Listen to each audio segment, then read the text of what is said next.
Welcome to the Preventive Accounting System, the Personal Finance Edition, Part 1. Preventive accounting is a new financial management system. The preventive accounting technique can be applied to many different applications.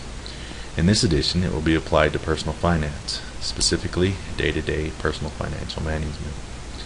The following example is representative of a typical situation. It uses a monthly pay schedule. Its purpose is to introduce the basic concepts of the preventive accounting system.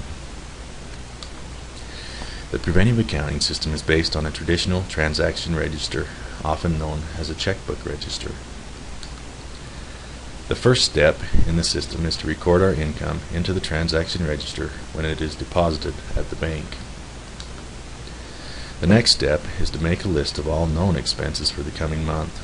An easy way to do this is to look at the bills you paid last month and identify the ones which will need to be paid in the coming month. This includes things like house or rent payment, utility bills, car insurance, etc. You will also need to identify any periodic expenses that will be due in the coming month. This would include things like licensing your vehicle. For bills that vary month to month, like utility bills, an estimate will work. Each of these expenses should be rounded up to the nearest $10 or $100 amount. This helps keep the calculations simple. Other bills that may be included in the list are a buffer allowance for unexpected expenses, savings and investments, charitable contributions, and others. Everyone's list will be different. These expenses are referred to as pre-committed expenses. Once our list is compiled, these expenses should be added together to obtain a pre-committed expense total. This total is entered into the transaction register as an expense. This entry in the transaction register creates a hypothetical holding account. The actual money never leaves our checking account at the bank, but for the purposes of our daily financial decisions, it has been set aside to pay these known expenses when they come due. By subtracting this amount from our transaction register, the balance in our transaction register reflects the amount of money that we have available for discretionary spending. This process accomplishes two things. First, if our balance after accounting for pre-committed expenses is negative, we are in an upside-down financial situation. This type of situation will require eliminating some pre-committed expenses or increasing our income to bring our finances back into balance. Second, if our balance after accounting for pre-committed expenses is positive, we now have a realistic guide for making discretionary expenses. We refer to this balance as our real balance. At this point, we can go about our lives and make informed day-to-day financial decisions. This is where having a real balance is important. For example, the following day, we may walk into a store and see a new widescreen TV on sale for 75% off. It is normally $2,000, but today we can get it for $500. It's a great deal, but how will it affect our finance?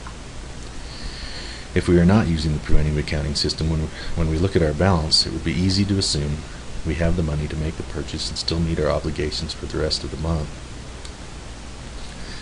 But a look at our real balance using the preventive accounting system shows the true picture. In reality, we only have $420 of discretionary spending money to get us through the rest of the month. By having realistic information at our fingertips, we are able to make an informed decision. In this example, we decide not to buy the TV, but whatever decision we make, we will have better understood the consequences, but we still have the opportunity to influence the decision. A few days later, we stop at a gas station and put $29.37 of gas in our car using the credit card.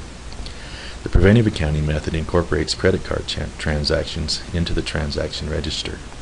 Even though we used a credit card to purchase the gas, we enter the transaction into our transaction register as an expense.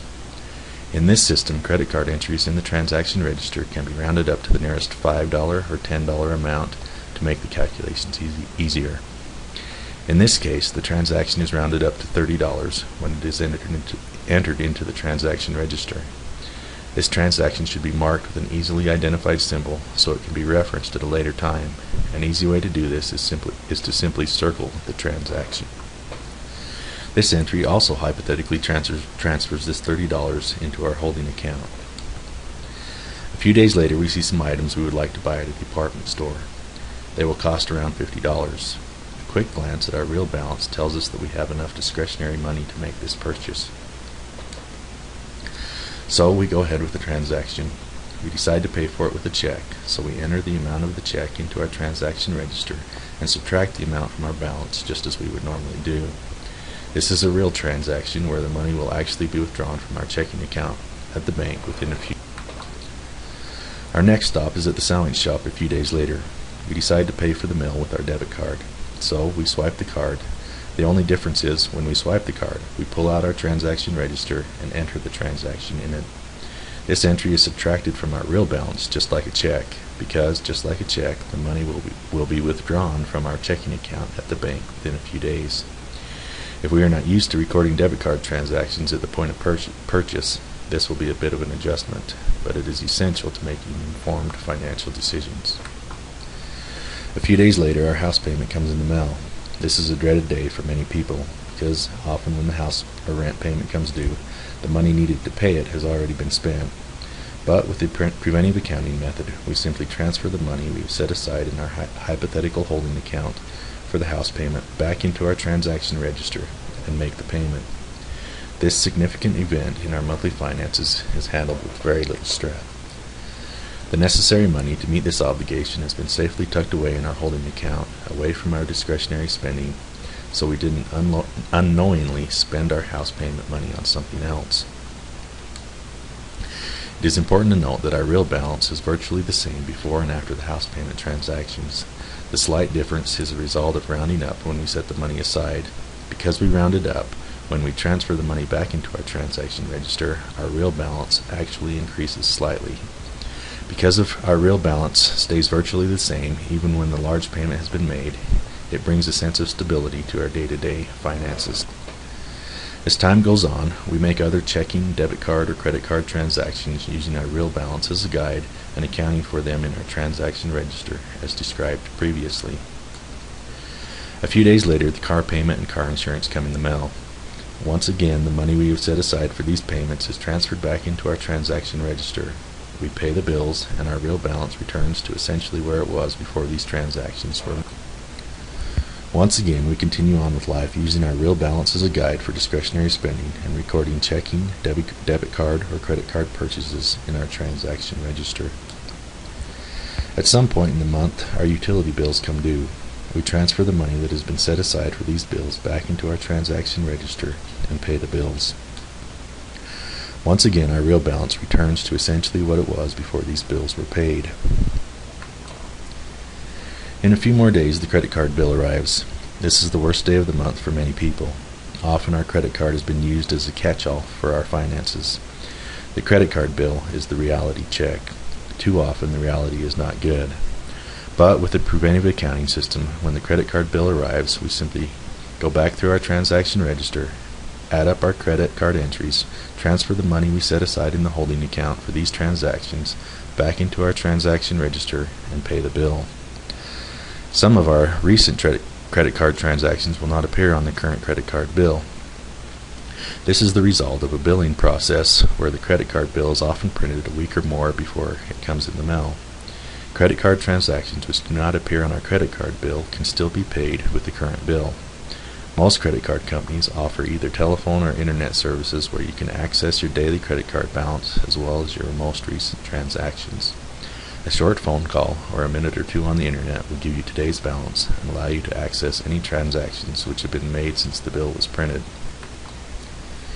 If we have a credit card balance and we would like to pay off, we can set money aside in our pre-committed expense list for this purpose.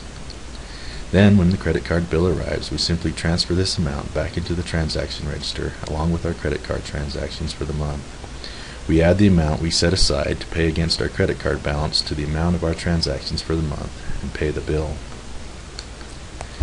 This simple system budgets for our known expenses and provides essential information for making other spending decisions. Part 2 of the Preventive Accounting System Personal Finance Series will incorporate computer money management software into the Preventive Accounting System. Many people say this helps them visualize the system.